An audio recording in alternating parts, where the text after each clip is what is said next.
Hey there, Eli again. I'll be going unprogrammed today. That's a Quaker term that means I'm just going to be talking, basically, no script, no notes. That's the way that most Quaker sermons go. If you're in a Quaker meeting, then we don't have a pastor, we just have a bunch of people sitting around. And it'll be a lot of silence until someone is moved to speak, and then they'll get up and speak or sing or dance or play something on their phone, whatever. It can go anywhere.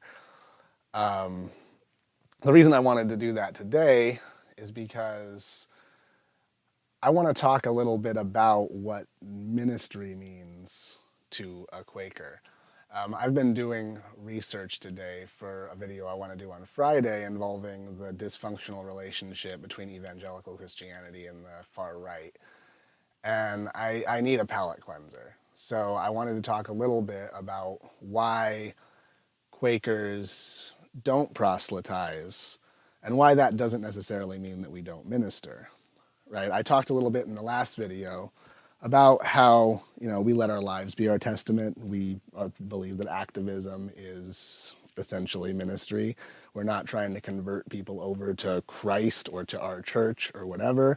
We're just trying to give them hope because we believe that when you connect with your fellow man, that is a spiritual connection. Christ takes all forms. It doesn't have to be through what we call by that name. And I wanted to talk a little bit about why it's important for everyone to get out there and do what they can to make a difference.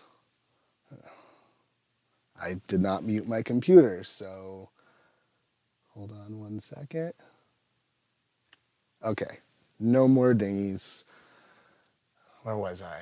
Oh yeah, I wanted to talk about why it's important for everybody to do this, to get out there and make a difference. And not only to get out there and make a difference, but to really think about, like, what do you have to offer and how can you make the world a better place? Another big thing that we believe in Quakerism is we believe that everyone has gifts, right?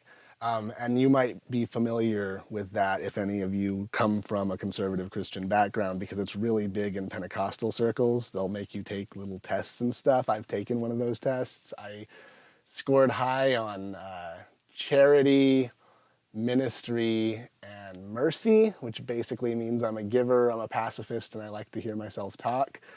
That's not really what I'm talking about here. Like, those are more like, what can you do for the church? Among Quakers, we take that a little more loosely. We think that, everybody has things that they're interested in, things that they're good at, things that, give their life meaning, things that they're passionate about. And those things are all their gifts, because those are all the things that are going to get them out there in the world to help people. And so today I wanted to just bring this up. I wanted to talk about this idea of spiritual gifts and talk about this idea of, just going out and ministering with your actions, and just encourage people out there, whether you're religious or not. I don't care if you frame this in religious terms, but think about, what are your gifts? What do you enjoy doing? What are you passionate about? What are you good at? And how can you use those things to lift people up? Right? I mean, we shouldn't all be out there trying to do the same thing, even though we should all be out there with one voice. Diversity is important, and we need to bring as many people as we can into this movement so that we have as many gifts as possible. I talked recently in the BreadTube Reddit thread about